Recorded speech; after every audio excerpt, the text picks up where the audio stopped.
He is certainly still active on social media. This week, he posted some lyrics from Nas's 1999 track, Hate Me Now, writing, quote, "People warned me, when you're on top, there's envy." Shannon, this is your dude. What exactly is LeBron trying to say here? I have no idea. I believe let the psychoanalyst Skip Bayless do this, because when I read tweets or I read someone's IG post, I'm not trying to say, is she trying to send a message to her boyfriend? Is he trying to send a message to his girlfriend? Man, I wonder what he was thinking. I look at it and I keep it moving. I don't look at LeBron James tweets and try to analyze every time that he says something. Is there a deeper meaning behind that? Man, I wonder what LeBron is thinking. That's not what I do, but maybe he's trying to find motivation.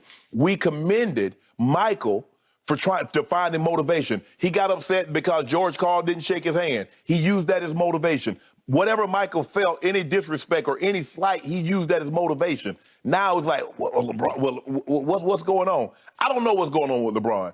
I just know he has a lot of time to evaluate what happened last year and what he wants to transpire moving forward heading into year 20. So that's where I am on that. I got nothing. I wish I could say, you know what? This is what he meant. This is what he's saying. I have no earthly idea what he meant or what he's saying. Seems like a guy that's enjoying himself. He's been all over. He's been in Italy. He's been in Dubai. He's been over here. He's been over there. It seems to me that he's enjoying his time, realizing that, you know what? In the next month or so, I'm going to have to put my nose back to the grindstone, and I'm going to have to do this thing, what I've been doing for the last 20 years. To be able to perform at a high level, I'm going to have to get back into the shop. And so for me, Skip, when I have no earthly idea. I'm not going to sit here and lie to try to psychoanalyze LeBron. I don't know what he meant by what he said. Okay, Dr. Bayless is about to be in psychoanalyzing from a distance by putting LeBron on a TV couch, right? Yeah. I love LeBron's tweets because I always tell you, highest IQ in basketball. And the other thing I love about LeBron on social media, he is a deep thinker. This is some deep water he's going into here. Okay, first a little background. I don't know if you remember the song. I just liked the track in 1999 from Nas.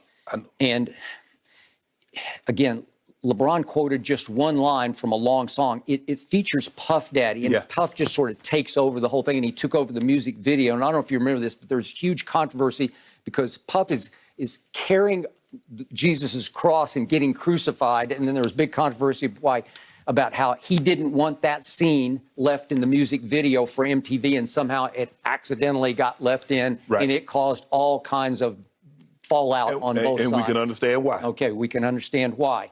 But I read a little blurb today from Puff's biographer who said that the thrust of this song is an angry young rapper battling jealous critics. Okay, so that's the thrust of what we got going on here. And the hook for the song says, "You can hate me now, but I won't stop now because I can't stop now." Right. Well, that's the essence of LeBron right now.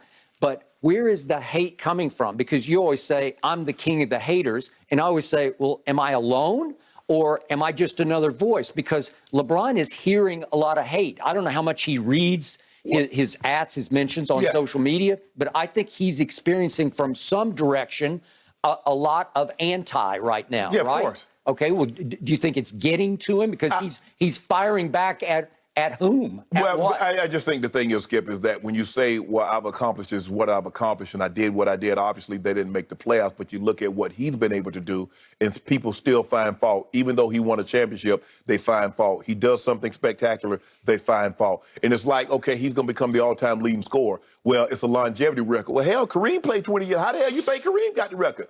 They make it seem like you can just break all these longevity records in 5 or 6 years. No. Right. No, I got that. And I agree with your thrust on Kareem because the winning time theme, we're talking about the HBO series, is that Kareem was kind of drifting along before Magic fell out of heaven into his lap because he was thinking about retiring at that point. And all of a sudden, Magic not only changed his life, and here they go into Showtime, but he added, what, 10 years onto his career? He did. Well, he did. He did. Okay, and that's why Kareem and another 5 titles. And another 5 titles. But the reason Kareem became the all-time leading scorer is because Magic became a Laker. Yes. It's pretty simple. Yeah, I don't believe he became the all-time leading scorer had Magic not fell into the Lakers' lap. Okay, well, all I know about this past year was I told you I didn't think LeBron was closing games. I don't know if he ran out of gas or hit the wall, but I had 15 times I thought he should have, could have closed games. Well, I don't even know if that would have been enough to save the season because they flat out missed the whole thing. They missed the playoffs. They missed the play-in tournament that LeBron once upon a time scoffed at. Whoever came up with this should be fired. And then the irony is, oh, you couldn't even get into that. Right. Okay. So well, they did last year. I mean, 2 years ago, they had to go through the play-in tournament to make the playoff. They did, and they beat Steph on LeBron's shot where he had to, is it door number 1, 2, or 3? Because he got poked in the eye. Said, I was seeing 3 rims, and I picked the middle one, right? Okay, so he made a shot to win that game, and then they go up against the Phoenix Suns, who had arrived, and it was kind of a mismatch. It got completely out of hand and ended in 6 games, right? Okay, so then you miss the playoffs, and he's feeling, though we don't see it tangibly ourselves, he's feeling so much hate that he's now tweeting the lyrics from this song, hate on me, I blew, but I'm the same OG. People warn me, when you're on top, there's envy.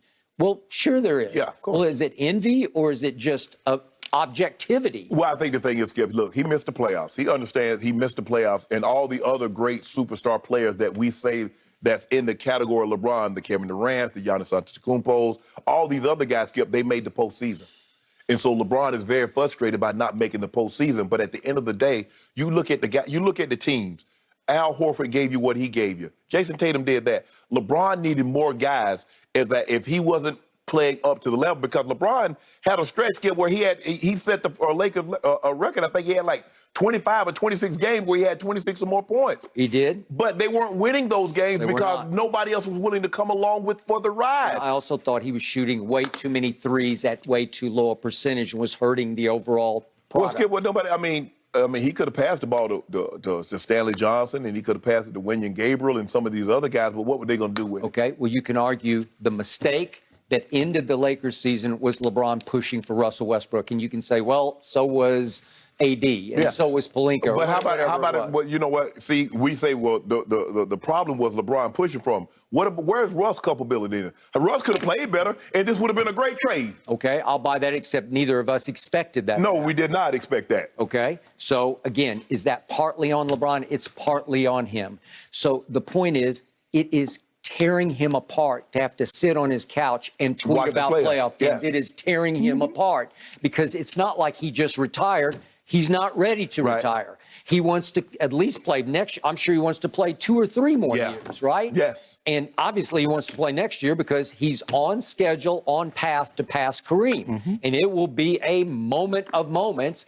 It could be for a not very good team because if they can't rectify the Russ situation, I see more of the same. If Russell Westbrook is on this roster going forward next year for whatever reason, they just say we're going to ride it out with a new coach who will fix Russ.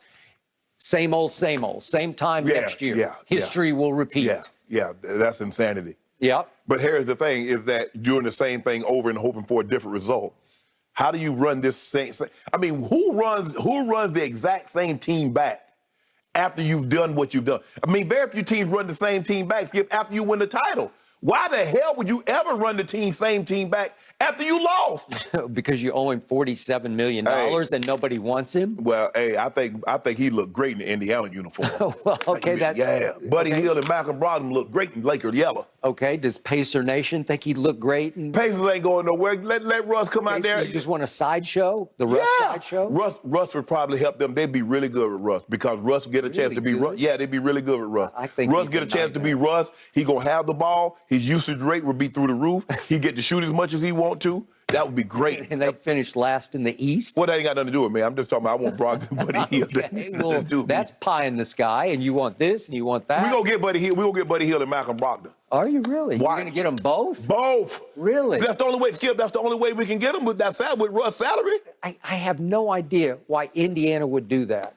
You can't convince me it would make them any better. They'd be better. It might make them more marketable. Thank you. More sellable. Right. You want butts in the seats, right? Huh. Okay. I know Rick Carlisle. He would not get into the Russell Westbrook. Well, Rick Carlisle ain't got no say. Okay, well, he's got some say, I'm sure, but they don't want to repeat what just happened, and this would be you go from bad to worse. I just need Rick Carlisle to say, okay, we'll do it. That's Yeah. what I need him to say. Okay. Well, what I want LeBron to do is I don't need you to tell me anymore. It's to your point. It's time to show. It's time to get back in the gym, get back on the court.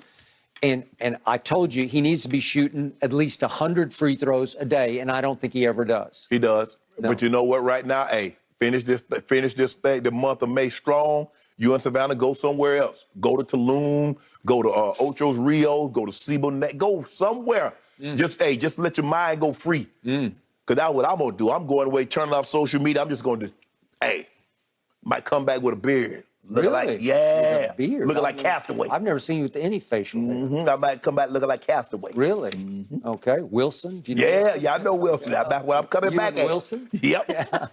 Eating some mangoes. Let me feed me mangoes. Well, I'll welcome you back. Second incarnation You'll be a new of guy. Wilson. You'll be easy I'm to here run for over because you've gone soft on me. I might be Skip. Vacation Shannon, Yep. vacation beard. I love it. All right. Well, hey, Shannon, Skip might want to go on vacation before we talk about this next topic. Should his Cowboys be worried about the Eagles next season? That's They gonna be coming on up vacation. next.